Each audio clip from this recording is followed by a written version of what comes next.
दोस्तों अभी तक अगर आपने मामल बोनसाई चैनल को सब्सक्राइब नहीं किया है तो इस लाल बटन को दबाकर चैनल को सब्सक्राइब कीजिए और ये घंटी का बटन दबाएं ताकि जैसे ही मैं नया वीडियो डालूं आपको मैसेज मिल जाए।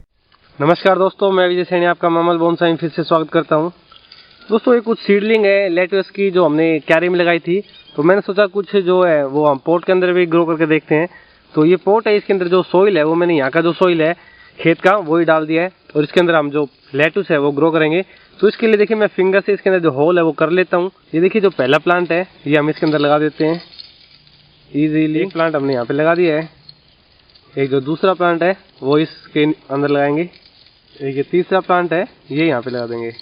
थोड़ी सी मिट्टी में और ऐड कर देता हूँ इसके चारों तरफ ताकि जो प्लांट है वो नीचे ना गिरे, क्योंकि इसकी जो लीव्स है बहुत ही लचीली होती है और वो जल्दी नीचे गिर जाती है। मैं एक छोटा प्लांट और यहाँ पे ऐड कर देता हूँ।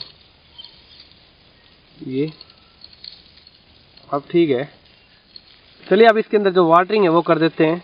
ओके दोस्तों, जो वाटरिंग है वो हमने कर दी है, क्योंकि सोइल पहले से ही वेट था तो इसमें मैं ज़्यादा वाटरिंग नहीं करूँगा। ओके दोस्तों, देखिए हमने जो लेट्यूस लगाए थे देखिए काफ़ी बड़े हो गए हैं। यहाँ पे हमने 4 प्लांट इसके लगाए थे पोट के अंदर, लेकिन इनका जो साइज है आप देख सकते हैं काफ़ी अच्छे से ग्रो कर गए हैं। यानी कि लेट्यूस की जो सीडलिंग है उसको हमने अलग किया, तो अलग करते ही इनकी जो ग्रोथ है काफ़ी बूस्ट हो गई। और दूसरा जो हमने जमीन में लगाए थे वो मैं आपको और दिखा देता। ये देखिए दोस्तों, जो हमने जमीन में लगाए थे वो है और कितनी अच्छे से ग्रो कर गए हैं, काफी बड़े बड़े हो गए हैं। यानी कि इनकी जो लेट्यूस के जो लीव्स है वो अब हम हार्वेस्ट कर सकते हैं। ओके दोस्तों, नेक्स्ट वीडियो में फिर मिलेंगे, तब तक के लिए नमस्कार।